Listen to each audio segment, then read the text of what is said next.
We could use your help keeping the Omaha History Podcast going. Please consider becoming a patron for as little as $1 a month. Go to patreon.com/Omaha. That's Patreon. It'll help pay the light bill. Welcome to the North Omaha History Podcast with noted author and historian Adam Fletcher Sassy. Each week, Adam takes you on a guided tour through Omaha's dynamic past. Often forgotten and neglected by Omaha, there's an area that was home to hardworking folks who, for more than a century, made their living growing food. It was in the areas known today as the Sherman neighborhood, the old town of East Omaha, Birchwood, and then everything on the Nebraska side of Carter Lake. So, truck farms, tell us about that, Adam. Imagine these Model T Fords. You know, way back in the olden days, that was the vehicle. That was the car if you were going to get a car. And if you were a poor farmer barely scraping by, it was pretty deluxe to have one. Well, you'd take your Model T and you'd load it down with all the watermelons that you grew that were ripe in a week, and you took them up to the old market. You know, the old market is where they used to sell fruit in Omaha and vegetables and all the different things that the grocery stores are coming by. Well, you take those watermelons up there and you'd sell them and make your money. And then you go back down to the farm and do it again the next week. Or you had a wagon with a mule pulling it, and you would load that wagon down with all the tomatoes and a bunch of heads of lettuce and maybe some cabbage and maybe some eggplants or whatever other vegetables you were growing, and you'd put them all across your wagon, and you'd hitch the mule up, and then you'd bring it up the hillside, and you'd go up the 16th Street or the Locust Street Viaduct, and you'd go through the Kuntz Place neighborhood, clopping along, ringing a bell, and you'd sell your vegetables out the back end of your wagon that way with the mule pulling it the entire time. You might hit Miller Park, you might hit Minnelusi, you might go down to the near north side, but the whole time you're just clopping along and selling out those vegetables. Well, these were called trucks, both the wagon and the Model T. And if you had a farm down in East Omaha, that's the way that you were selling your goods back in the olden days, 100 years ago and longer, was from your truck farm that had all your vegetables. East Omaha was built, and when I say East Omaha, Steve, I'm talking about everything east of the cliffs, east of Florence Boulevard, east of 14th Street, all the way over to the river. This area of Omaha was built on the riverbed.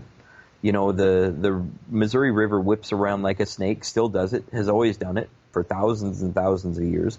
The reason why the Missouri River Valley is so wide and broad is because the river whips around inside of those boundaries of the cliffs on either side. And when it whips around, when it goes back to its original bed or goes to a new bed, it leaves behind silt that it picked up from the river further north and brought down in the water. And that silt makes for really fine planting grounds. Well, most Omahans and most farmers were afraid of those planting grounds because of the prospect of another flood coming. But these truck farmers, they bought cheap. They bought the land cheap, and they knew that that's where they were going to make their living. It wasn't a plush living. It wasn't filled with opulence or anything extravagant. For some of these folks, it was actually pretty poor, dirt poor, as they would say. Dirt because of the farms. And this dirt poverty was hard, but you could make a living at it and put food on your table with truck farming. So East Omaha's truck farms, they weren't the only ones in Omaha, but they're the ones that I'm going to focus on today.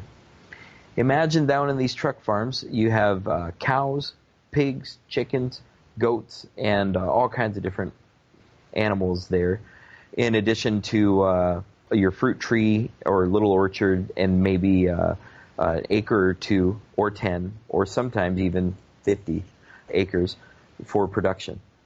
Well, that's what East Omaha was made of. Roads were carved on the side of people's sections. Their 140 acres that they'd claim. The farms would be planted inside of it.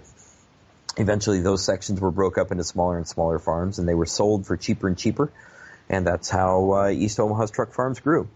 So the groceries in North Omaha, the individual houses in Omaha, the farmers market downtown that we call the Old Market today, that was filled with onions and carrots carrots and radishes and cabbage, rutabagas and turnips, tomatoes and potatoes, beans and peas and sprouts and cucumbers and sweet corn and peppers and all of this extravagance, all these colors, cantaloupes and watermelon and honeydews, along with strawberries and gooseberries and blackberries and blueberries. Man, everything was growing down in these truck farms. The whole thing started probably in the 1880s, 1870s, when East Omaha first built up. You know, East Omaha was its own town, like we've talked about in past podcasts. And they had their own railroad and they had their own industries. But the other thing they had was a lot of working class folks who were just living in small houses down there south of the airport. Well, it turns out that East Omaha also wove all around the area that's the airport today, all the way north from East Locust Street, north all the way up to ultimately the Missouri River, but you could think of 4th Street and Hartman as kind of carving up that area a little bit. All those were little farms that were scattered around inside of there. All those were little houses and shacks and shanties, but even bungalows and other places. Well, they were scattered and they were bigger farms until the 1930s. Around that time, there was East Omaha Land Corporation that was selling off the land that they owned, and a lot of these truck farms were basically squatters. They were folks who had claimed the land without any title. And they were raising their vegetables and living their life down there, but the East Omaha Land Company wanted to sell the land and make their dough. So they contracted with the Byron Reed Company, and they sold out the land in 3 to 5 acre sections. In order to advertise this, there was a division down there that was called Woodland Acres. And the Byron Reed Company put ads right in the paper that said one farmer raised $427 a year worth of potatoes on 1 acre to kind of, incentivize people to have their vision for their own truck farms. And it worked. Family farms definitely grew up there and sold off to a lot of different folks. Some of the families who were notable from East Omaha at this point with their truck farms were the Stratabuckers and the Sessmans, both of whom were German immigrant families and still have kin in Omaha today. The Nettlebergs and the Papkes were farmers in East Omaha with their own truck farms. There were a lot of other people who were involved down there. These truck farmers were also really involved in helping to improve that area in East Omaha. They had a hall that was over on 16th Street by Fort that was called the Northeast Improvement Club. They rallied together in order to get the dikes built, get plumbing put in, and get roads taken care of in East Omaha, which honestly, there's not a lot of evidence that it worked today because of the poor condition of that area. But back then, it was folks like Adolph Bauer and Emil Papke and Virgil Wagner and Louis Vanderpool.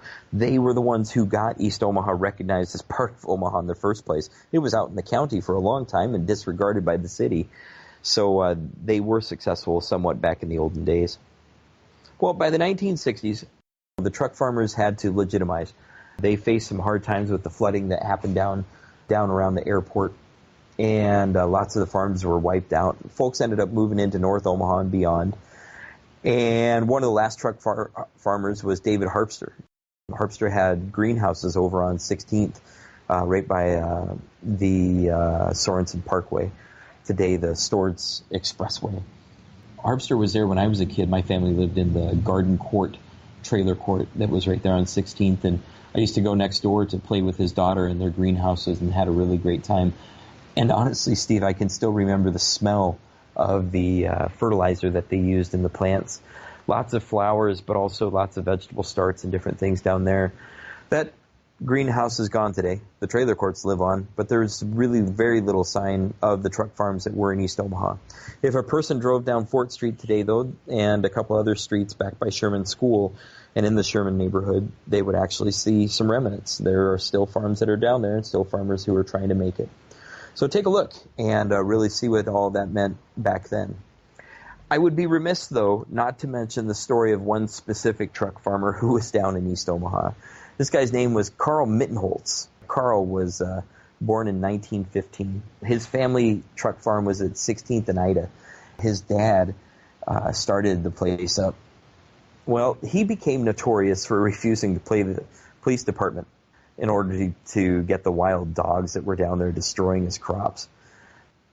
Carl ended up, when he got married, he helped take care of those dogs, and him and his wife moved out of the neighborhood. They started a big farm at 49th and Ida Street in North Omaha today that was incorporated as the Omaha Feeding Company. Carl took over the little truck farm that his dad had, and even though he became a Civilian Conservation Corps worker in the 1930s, he went on to get his stuff built up. He built his empire, as it were. The fruits and vegetables that he grew went to dinner tables and restaurants and picnics all over Omaha. But the guy, Carl Mittenholz, he realized that he could do even more. It was interesting because in 1951, he opened up the Reed Street Market. The Reed Street Market was open for more than a decade at 20th and Reed and sold vegetables and fruits from all over East Omaha, along with, of course, Mittenholz's own farm right there. And he really became the big man on campus. He was the guy who led the Save Carter Lake movement in 1953 and really had a lot to do with changing all of East Omaha. Well, eventually he moved out and his farm shut down. And today there's very little evidence that he was ever down there in the first place. But the East Omaha truck farmer's legacy, even though it's mostly been tapped and the city has mostly taken care of and gotten rid of all those farms, I think it's notable to acknowledge that they existed in the first place. These truck farms really helped to establish East Omaha as something special. In addition to the Germans that I'd mentioned earlier, there was also a colony of Italians who were down in East Omaha on these truck farms. The Palazios and the Agrusa family and several others became notable. Today, that drive around East Omaha is going to show you a lot of things, and you're going to see a lot of remnants. But it's important to remember that East Omaha was built on these truck farms, and that's a little history of what they looked like. Thanks for listening to the North Omaha History Podcast with noted author and historian Adam Fletcher Sasse.